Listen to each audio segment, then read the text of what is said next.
सबको राधे राधे। सत्संग जो कि हमारे जीवन का सबसे जो मूल्यवान क्षण होता है वो सत्संग। सत्संग मतलब सत्य का संग और ईश्वर का संग। एक प्रसंग याद आया। कहते हैं कि एक भला मानुष था, वो किसी गांव के पास से गुजर रहा था, तो उसने भी किसी गांव में जाकर अपना निवास बनाना था। तो जिस गांव से जा रहा था तो उसने सोचा क्यों ना मैं भी इस गांव में रहना शुरू कर दूं। तो उस गांव में जब वो गुजर रहा था तो वहां शमशान भूमि रास्ते में पड़ी। अब जब वो शमशान भूमि के पास से जा रहा था तो शमशान भूमि पर उसने जाकर देखा कि कई जगह पर पट्टी लगी हुई है। उन पट्टियों पर आयु लिखी हुई है जो शमशान में जिनको जलाया गया था। अब किसी की आयु 6 वर्ष लिखी हुई है, किसी की 5 महीने लिखी हुई है, किसी की 15 वर्ष लिखी हुई है, किसी की 20 वर्ष लिखी हुई है, किसी की 25 वर्ष लिखी हुई है, कोई 12 वर्ष लिखी है, कोई 16 वर्ष लिखी है। तो वो बड़ा अचंभे में पड़ा।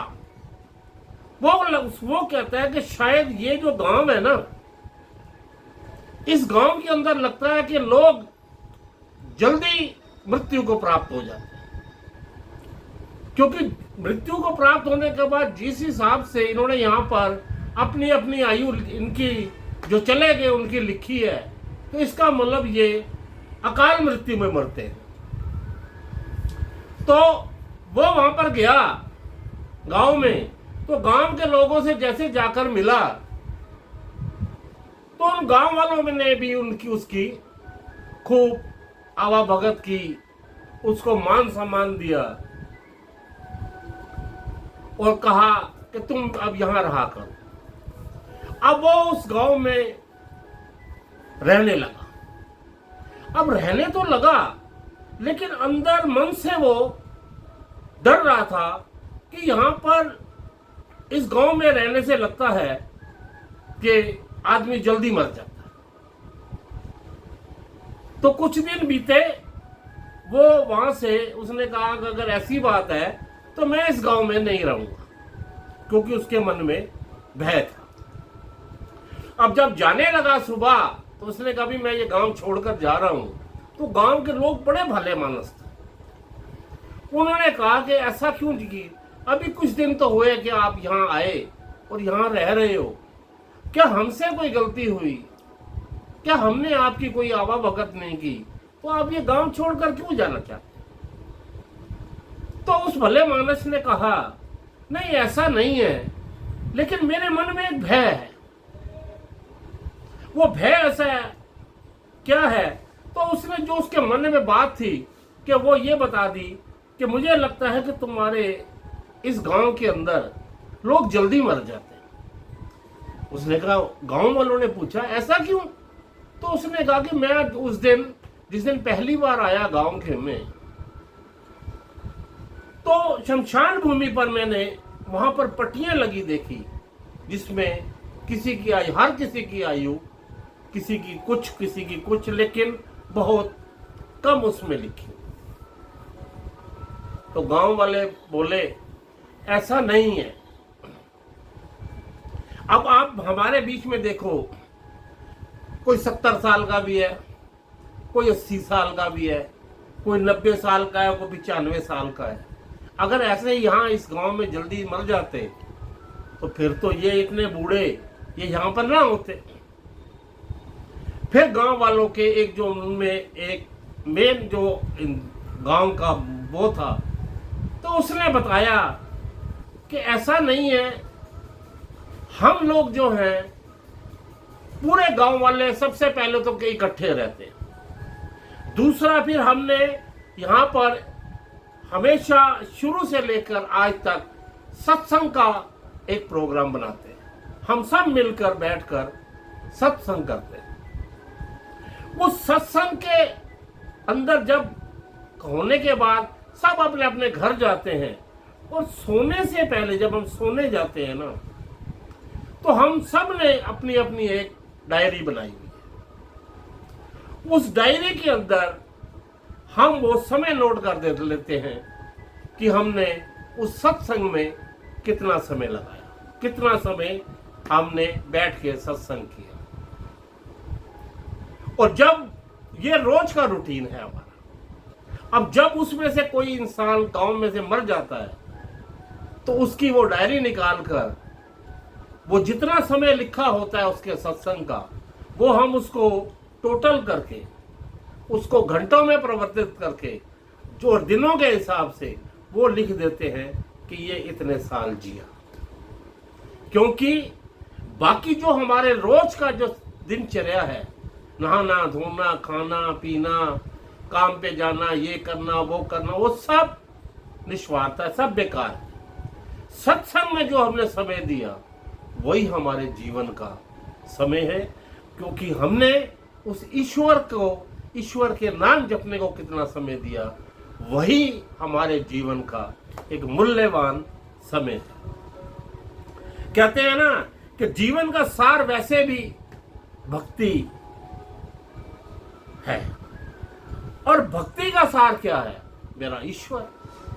और ईश्वर को अगर हम अकेले में भजे ना, तो वो निस्वार्थ हो जाता है। अगर मैं अकेले ईश्वर को नाम जपूं तो अकेला जप रहा हूं। सत्संग का मतलब ये है कि जब हम कई लोग समूह में बैठकर 100, 200, 500 लोग मिलकर बैठकर आनंद से उस प्रभु का सत्संग करते हैं, जब एक अकेला आदमी आवाज अपनी भक्ति करता है, वो एक आवाज होती है।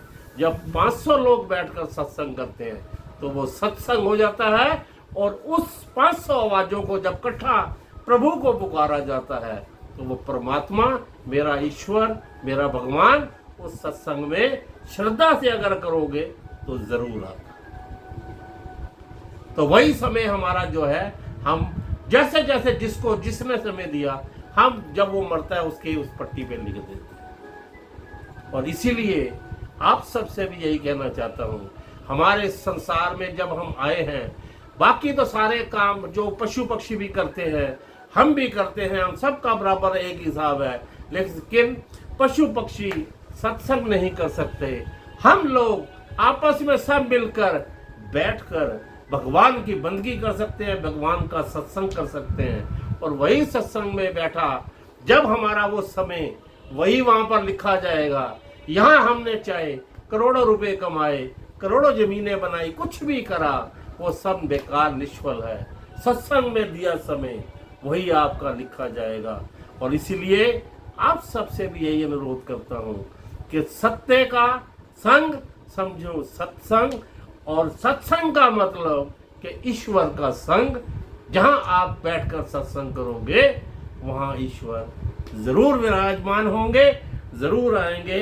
तो बैठकर कभी भी अगर आपको कोई सत्संग मिले ना, तो अपने सारे कार्य छोड़कर वहां जरूर जाना, चाहे 5 मिनट के लिए, चाहे 10 मिनट के लिए, चाहे पूरा सत्संग सुनने के लिए।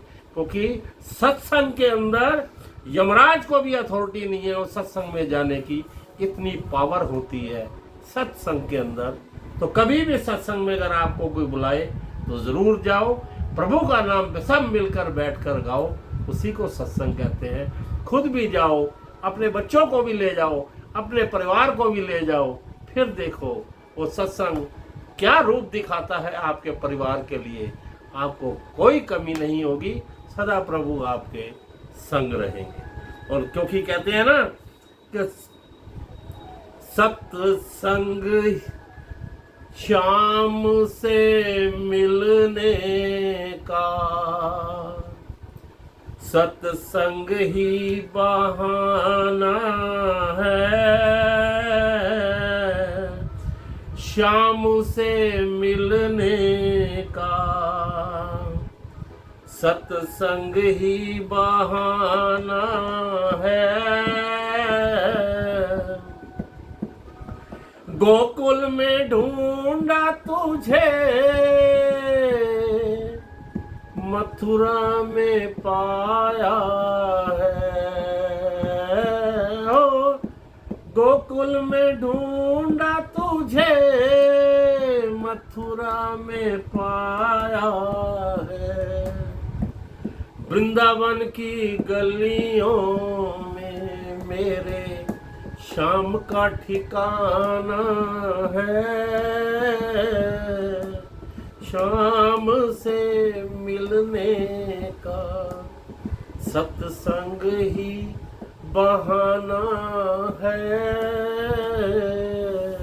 इसलिए आप सबसे फिर विनती करता हूँ हाथ जोड़कर कि सदा सत्संग मिले कहीं भी तो जरूर जाओ और उस सत्संग का लाभ लो। आप सबको राधे राधे।